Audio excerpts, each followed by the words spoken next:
যখন জীবনকৃষ্ণ সাহাকে এখানে নিয়ে আসা হলো, স্বাস্থ্য পরীক্ষার পরে তাকে আদালতে তোলা হচ্ছে, আদালতে তোলার পরে তাকে যখন প্রশ্ন করা হচ্ছে, সাংবাদিকদের মুখোমুখি হয়, যে ছবি দেখাচ্ছে এই মুহূর্তে দেখুন, একটা সুযোগ ছিল সাংবাদিকদের সামনে সরাসরি তাকে প্রশ্ন করার। কি হয়েছে, কেন এই ঘটনা ঘটলো জীবনবাবু, জীবনকৃষ্ণ সাহা, কেন ঘটলো? ষড়যন্ত্র। জীবনকৃষ্ণ সাহা বলছেন ষড়যন্ত্র। কে করেছে ষড়যন্ত্র? বিজেপি করেছে ষড়যন্ত্র।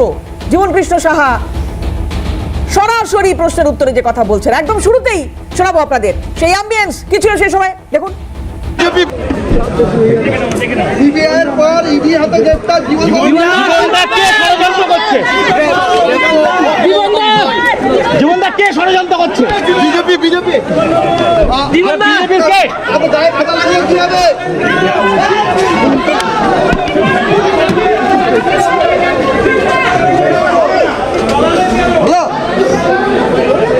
জীবনকৃষ্ণ সাহা স্পষ্ট ভাষায় বলছেন বিজেপি ষড়যন্ত্র করেছে।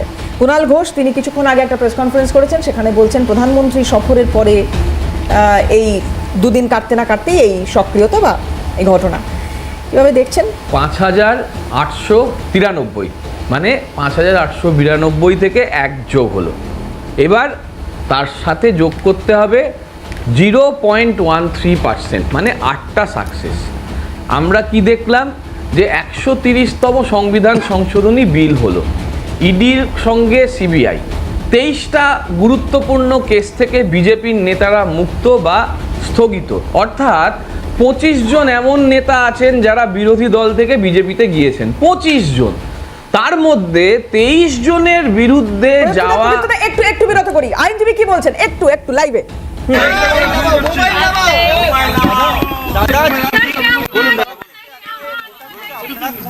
কি হলো জীবনকৃষ্ণ সাহার মামলাটা? একটু নাম বুঝতে পারিনি কি হলো জীবনকৃষ্ণ সাহার মামলাটা, কি হলো? 6 দিনের রিমান্ড পেয়েছি, 30 তারিখ অবধি। 30 তারিখ ওনার প্রোডাকশন হবে। বেশ 6 দিনের হেফাজত। প্রয়োজনতা হেফাজত হোক যে হোক, আমরা ভাই পরিষ্কার একটা জিনিস বুঝতে পারছি, 130তম সংবিধান সংশোধনী বিল এবং তারপরে ইডি সিবিআই, আর ভাই তুমি বিজেপির দরজা খোলা রাখো, এই তিনটেকে প্যারালাল সাজিয়ে একটা চক্রব্যূহ। শুভেন্দু অধিকারী চোর, শুভেন্দু অধিকারী সারদায় টাকা নিয়েছে, নারদায় রুমাল মুড়ে টাকা নিয়েছে, শুভেন্দু অধিকারীর পিছনে চোর চোর চোর চোর বলে গেল, ভাগ ভাগ ভাগ ভাগ বলে চলে গেল, সিদ্ধার্থ বাবুরা এখানে এসে মারাত্মক সভা করে চলে গেল। যে কজন নেতা বিজেপির তারপরে ঢুকলো, নারায়ণ রানে থেকে শুরু করে ওই হিমন্ত বিশ্ব শর্মা হয়ে কিংবা অজিত পাওয়ার হয়ে, যাদেরকে আগামী কালকেই জেলে ভরছিল, এই কালকেই ভরে দেবো সব থেকে বড় চোর, জেলে তো গেল কিন্তু বিজেপির জেলে গেল। তারপর এমন সুন্দর জেল যেখানে ওই বিখ্যাত গুন্ডারা থাকে, সিনেমায় দেখেছি না, যে যাদের জন্য সিনেমা থাকে, যাদের জন্য খাওয়া দাওয়া থাকে, যারা ওখানে রাজ করে, বিজেপিতে গিয়ে তারা রাজ করছে। শুভেন্দু অধিকারী বিরোধী দলনেতা।